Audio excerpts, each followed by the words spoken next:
शैलेश, गाजियाबाद का जब मामला सामने आया था उसके बाद मुख्यमंत्री ने संज्ञान लिया था। उनकी तरफ से विशेष निर्देश दिए गए थे कि स्कूल बसों की फिटनेस पर ध्यान रखा जाए, जो मानक है वो सख्ती से पालन हो, इसका ध्यान रखा जाए। उस घटना को 15 दिन भी नहीं बीतते और एक और कांड हो जाता है। ये मान लिया जाए क्या कि अफसर कुछ इतने मन बड़े हो गए हैं कि उन्हें मुख्यमंत्री का निर्देश भी समझ में नहीं आता। आज जो कार्रवाई कर रहे हैं ये पहले कर देते तो शायद बागपत के इस बच्चे की जान बच जाती।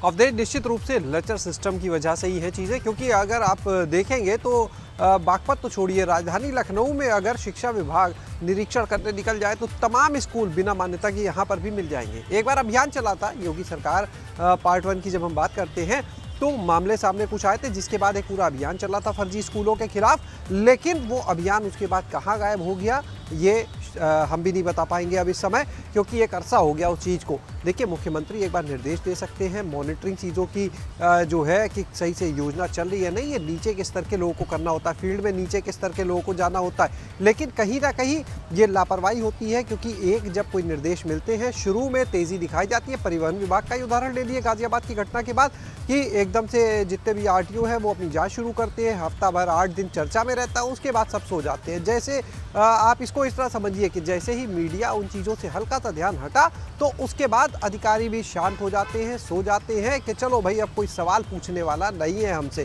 तो ये एक तस्वीर देखने को मिलती है। और इस घटना की भी अगर आप बात करेंगे तो देखिए, जब स्कूल परिसर के अंदर अगर ऐसी घटना होती है तो जिम्मेदारी जो है उसमें चाहे देखिए ड्राइवर हो चाहे कंडक्टर हो उनकी है, साथ में स्कूल परिसर के अंदर है तो निश्चित रूप से स्कूल प्रबंधन की भी होगी, क्योंकि वहाँ पर कोई देखने के लिए होना चाहिए कि बच्चा बहुत छोटा है। इतने छोटे बच्चों की अगर क्या निगरानी के लिए वहाँ पर चाहे कोई टीचर हो सकती है, कोई आया हो सकती है, कोई ना कोई आसपास होना चाहिए। जब देखिए स्कूल के बाहर बच्चा होता है, अभिभावक भूमिका निभाते हैं। मान लीजिए हमारे आपके घरों के बाहर अगर बच्चों को लेने के लिए एक वैन आती है तो नीचे माँ बाप या घर का कोई उनका कोई अभिभावक खड़ा होता है जो उंगली पकड़ कर लेकर आता है उस बच्चे को और ड्राइवर के हवाले करता है, उस वैन में बैठाता है, स्कूल भेजता है। इसी तरह से अगर स्कूल से अभी वहाँ से बच्चे को आना है तो निश्चित रूप से उस अभिभावक की भूमिका जो है वो होती है स्कूल प्रबंधन की। वहाँ पर जो टीचर्स हैं, जो आया है, जिनको भी प्रबंधन की तरफ से जिम्मेदारी दी गई हो, तो कहीं ना कहीं देखिए उस जिम्मेदारी को पूरा नहीं किया गया। दूसरी चीज़ जो निकल कर सामने आई, लाइसेंस का इशू ले लीजिए या बिना मान्यता के स्कूल चलने का इशू ले लीजिए, तो निश्चित रूप से इस मामले में कार्रवाई इसलिए भी ज़रूरी हो जाती है क्योंकि जब तक कुछ लोगों पर कार्रवाई नहीं होगी तब तक जो बाकी लोग इसी राह पर चल रहे हैं वो उनमें सुधार नहीं आएगा, सुधार नहीं आएगा। और यहाँ पर सवाल कि जो स्कूल के एसोसिएशन उनसे भी थोड़ा सा जरूरी हो जाता है। अनिल अग्रवाल जी, जो एसोसिएशन बनते हैं दो भूमिका होती है, पहली ये कि पूरी व्यवस्था अच्छे से चले और दूसरी ये कि कुछ गलत हो रहा हो तो उसके खिलाफ भी सभी लोग मिलकर लड़ें। लेकिन ये केवल मैं स्कूल एसोसिएशन की बात नहीं कर रहा हूँ, जितने भी एसोसिएशन देश में बने हैं अधिकतर की भूमिका ये होती है कि अपने ऊपर आ जाए तो एकता दिखती है, लेकिन आत्मिक सुधार करना हो तो वो जिम्मेदारी नजर नहीं आती। क्या उन चीजों से UP unaided private school association भी अछूता नहीं है क्या?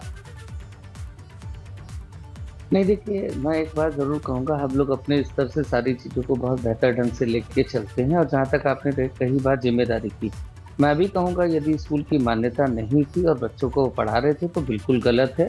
और लखनऊ की भी बात जो अभी शैलेश जी ने बोली है कि अगर कोई भी ऐसे हो तो ये शिक्षा विभाग की जिम्मेदारी बनती है कि वो उस पर कार्यवाही करे और एसोसिएशन कभी भी इसके विरोध में नहीं खड़ी होगी, क्योंकि जो गलत है वो गलत रहेगा। लेकिन क्या अनिल अग्रवाल जी, एसोसिएशन की भूमिका यहाँ तक नहीं जानी चाहिए कि अगर शिक्षा विभाग किसी चीज को नहीं भी पकड़ पाए तो आप लोग संज्ञान में ला दीजिए, क्योंकि जब कोई घटना होगी तो सवालों के घेरे में अच्छे लोग भी आएंगे।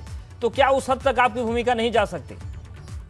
नहीं, बिल्कुल, आज की घटना वाकई में बहुत हृदय विदारक घटना है। अभी जिस तरह से मदर बात भी नहीं, और ये बहुत मतलब मैंने कहा ना, ये बात सबको जगाने के लिए, सबके लिए एक संदेश है, बहुत बड़ा सबक है, सीख है। आज भी अगर हम नहीं सीखेंगे तो हमारे लिए आगे आने वाले समय में बहुत दिक्कतों का सामना करना पड़ेगा। और जैसा कि आपने कहा, जो लोग अच्छा भी करते हैं वो भी उस दायरे में आएंगे। तो हम सब मिलके इसके लिए चर्चा करके इमीडिएट कोई ना कोई एक स्ट्रैटेजी बनाएंगे और कुछ ना कुछ चीजें ऐसी करेंगे जिससे जो गलत है सजा उसको मिले और जो सही है वो जांच के विषय के बाद उसके ऊपर कार्रवाई हो तो वो स्वीकार होगी। और जो गलत है, मैं बार बार कह रहा हूँ, जो गलत है, अगर ड्राइवर के पास लाइसेंस नहीं, कड़ी से कड़ी सजा, बल्कि एक बच्चा खोया है तो जितनी अधिक से अधिक सजा हो सकती है वो होनी चाहिए। प्रबंधन यदि दोषी पाया जाता है तो प्रबंधन के खिलाफ भी कार्रवाई हो। और हम लोग अपने प्रयास से, जो आपने अभी बात करी है, ये हमारे लिए भी एक विषय है। मैं इमीडिएट अपने जितने जिम्मेदार लोग हैं स्कूल के और सभी बड़े लीडिंग स्कूल से, सबके साथ एक इमीडिएट हम लोग बैठक करते हैं और कुछ ना कुछ अपने लेवल पर इन चीज़ों की कमेटी बना के चीज़ों का प्रपोजल खुद शिक्षा विभाग को कि इस तरह की चीज़ें, क्योंकि अगर गलत कहीं पर होगा तो उंगली सब पर उठेगी, ये जायज़ बिल्कुल। और सर बहुत तो इस बात के लिए आपका शुक्रिया भी कि आप इन चीज़ों को संज्ञान लेकर और एक कमेटी बनाकर इस पर बैठक करने की बात कर रहे हैं। ये जिम्मेदारी सभी को उठानी भी पड़ेगी और यही सवाल हम लोग उठा भी रहे हैं, इसीलिए क्योंकि सभी अपने अपने स्तर पर कुछ चीज़ें करें।